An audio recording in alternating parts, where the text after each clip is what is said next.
इस कहानी के शुरुआत में दोस्तों हम एक बहुत ही गरीब परिवार को देखते हैं। उस परिवार के अंदर बहरूद नाम का एक जवान लड़का होता है और साथ ही साथ उनकी बहन, उनकी माँ और उनके बूढ़ी दादी, ये दोस्तों चारों के चारों इसी घर के अंदर रहते हैं। बहरूद के पिता की जवानी में ही मौत हो गई थी।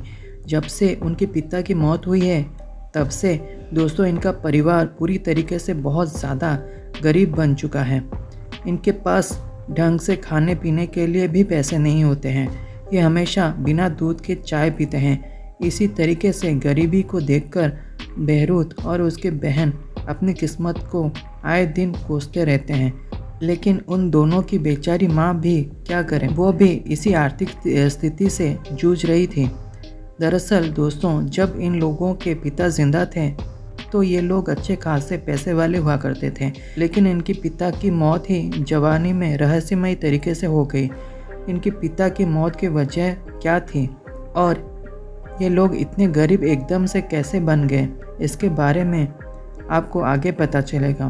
बहरूद की बहन रुचि को ये बात हमेशा से ऐसे लगती थी जैसे कि उसकी माँ उनसे बचपन से ही कुछ छुपाती आ रही है। और दोस्तों हकीकत में उसकी माँ के चेहरे को देखकर ऐसा ही लगता है जैसे कि वो अपने बच्चों से कोई बहुत ही बड़ा रहस्य छुपा रही होती है। उन दोनों की माँ यहाँ पर बेचारी कुछ सोचने की कोशिश करती है तो दोस्तों कुछ पीछे होकर हमें दिखाया जाता है कि बहरूद और रुचि के जो पिता थे उनके पास बहुत सारा खजाना था। दरअसल उन्हें किसी प्रकार का कोई खजाना मिला हुआ था, लेकिन वो खजाना उनका नहीं था। वो खजाना का मालिक एक प्रेत हुआ करता था, जिस प्रेत का नाम जगाता था।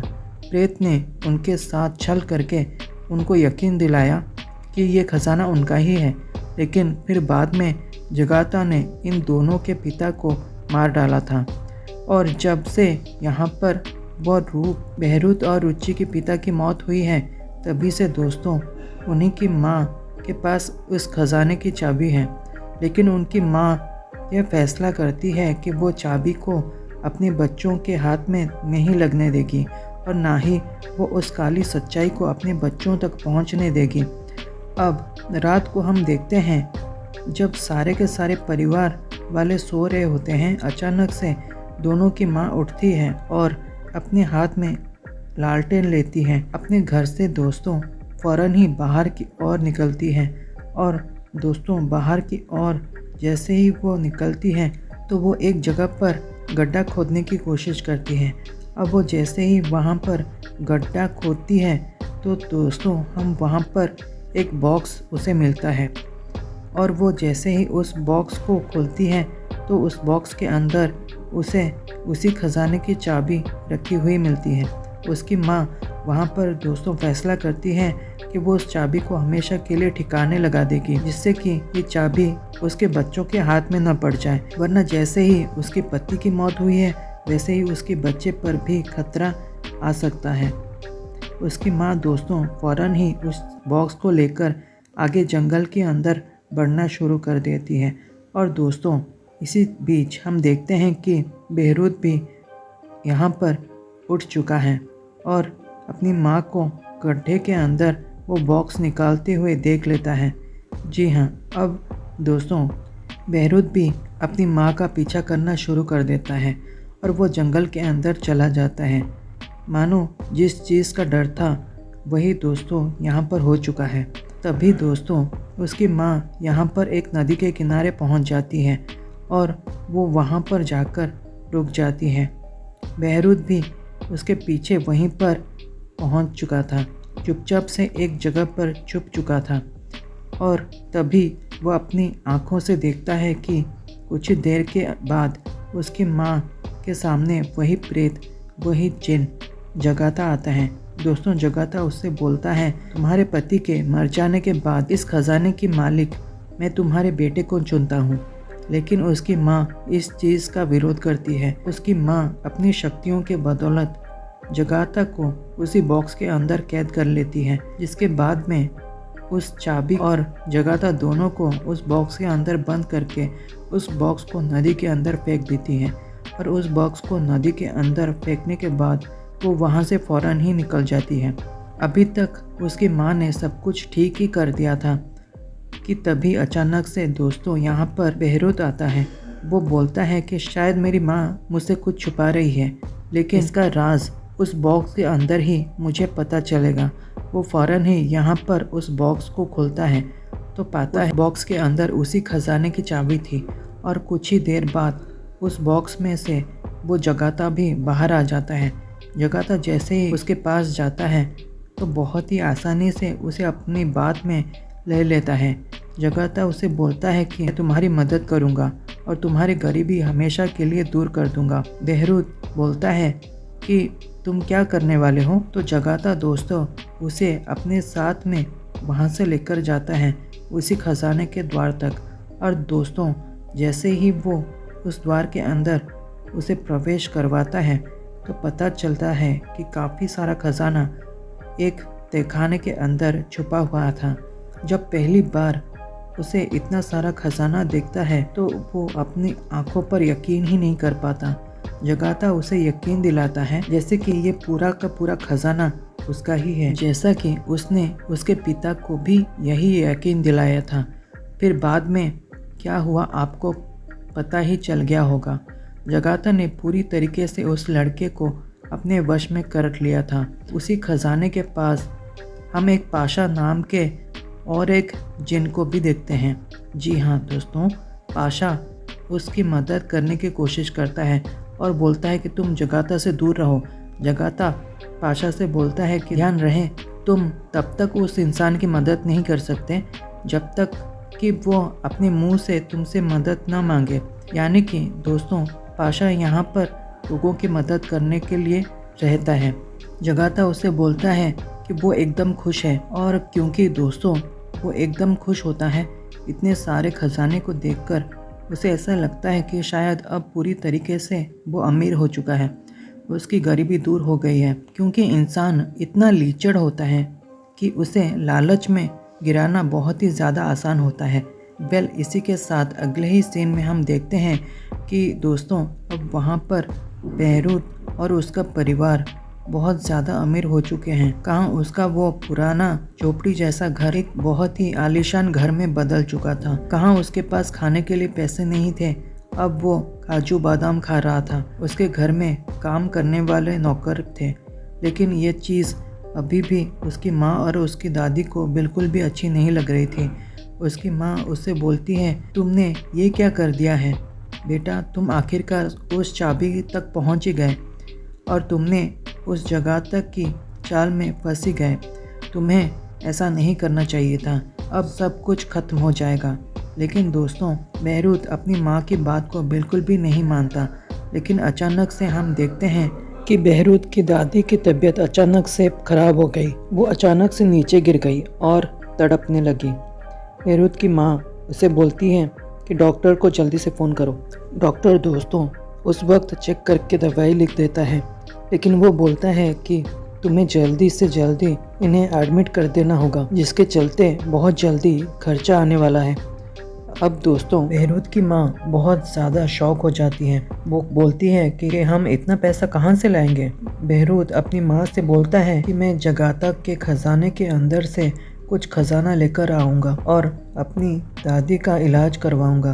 लेकिन बहरूत की माँ उसे बोलती है कि वो तुम्हें एक अशर पे भी नहीं ले जाने देगा। लेकिन बहरूत बोलता है कि मैं ज़रूर लाकर रहूँगा, और ये बोलकर वो फ़ौरन ही दोस्तों जगाता के पास चला जाता है, उसी खजाने के पास। वहाँ जाकर वो जैसे ही खजाने को हाथ लगाने की कोशिश करता है, जगाता वहाँ पर आता है और उसे बोलता है कि तुम इस खजाने को हाथ नहीं लगा सकते मेरी मर्ज़ी के बिना, वरना तुम्हारी बाप के साथ मैंने जो हश्र किया था मैं तुम्हारे साथ भी वही करूँगा।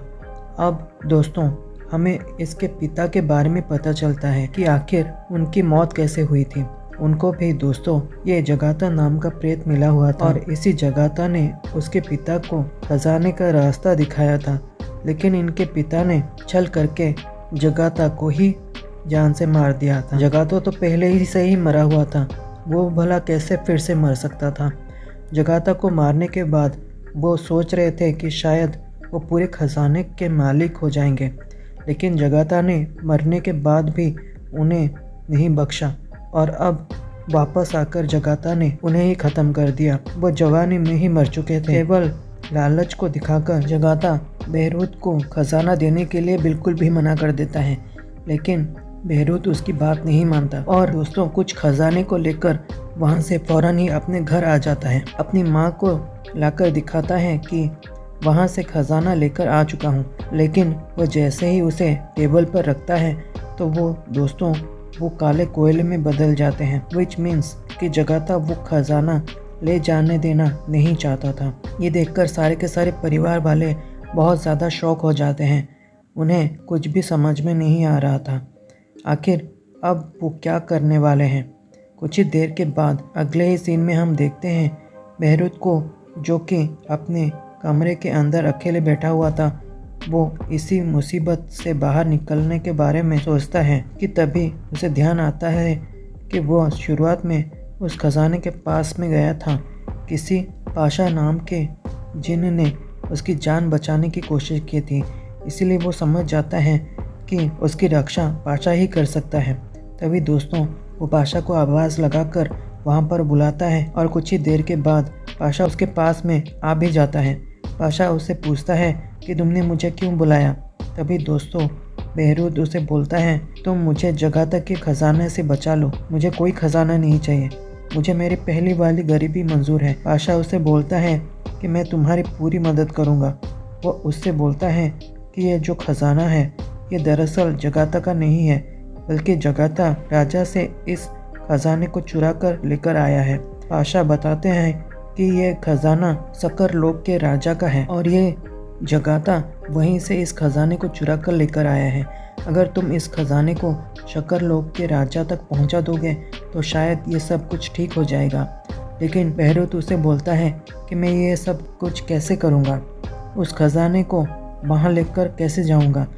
तभी पाशा उसे बोलता है कि तुम्हें खजाने को नहीं बल्कि उसकी चाबी को लेकर वहाँ पर जाना होगा, और जब तुम उस राजा को चाबी दे दोगे तो अपने आप ही सारी की सारी जो गड़बड़ी हुई है वो सब कुछ ठीक हो जाएगा।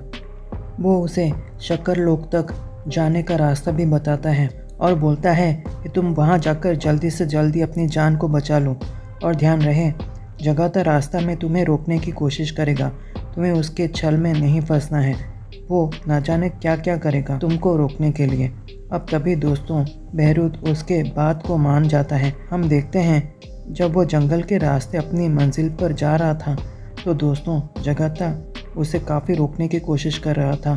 कभी जगाता उसकी माँ का रूप धारण कर लेता है तो कभी उसकी बहन का रूप धारण कर लेता है उसे रोकने के लिए, लेकिन उसे पाशा की बात याद आती है कि मुझे बिल्कुल भी नहीं रुकना है, ये सब कुछ एक छलावा है। दोस्तों अगली सीन में हम देखते हैं पाशा की बात को मानकर शक्कर लोक के राजा तक पहुंच जाता है, और जैसे ही वो उस चाबी को निकालता है तो दोस्तों जगाता वहां पर भी आ जाता है, और इस बार जगाता ने सच में उसकी माँ और उसकी बहन को बंदी बना लिया था। जगाता उसे बोलता है कि वो चाबी मुझे दे वरना मैं इन्हें मार डालूंगा, लेकिन इससे पहले कि जगाता उससे कुछ कर पाता तभी दोस्तों पाशा वहाँ पर आ जाता है और पाशा उस चाबी को हासिल कर लेता है। पाशा जैसे ही उस चाबी को हासिल करता है तो वो उस राजा तक उस चाबी को पहुँचा देता है। इसके बाद में दोस्तों जगाता पूरी तरीके से भस्म हो जाता है और वहाँ से गायब हो जाता है। जगाता से वो खजाना पूरी तरीके से छिन चुका था, और दोस्तों शक्कर लोक के जो राजा होते हैं वो इस चीज़ से बहुत ज़्यादा प्रसन्न होते हैं, इसलिए वो उस खजाने को अपने साथ नहीं ले जाते, बल्कि पाशा जाते जाते उससे ये कहकर जाता है कि आज के बाद तुम कभी गरीब नहीं रहोगे, तुम हमेशा अमीर रहोगे। जिसके बाद में दोस्तों वो सभी के सभी लोग वहाँ से गायब हो जाते हैं, और ये लोग अपने अच्छे काम के बदौलत फिर से यहाँ पर अमीर हो जाते हैं। इसी के साथ ये कहानी यहीं पर ख़त्म होती है। अगर आपको ये वीडियो अच्छी लगी हो तो लाइक करके चैनल को सब्सक्राइब कर देना।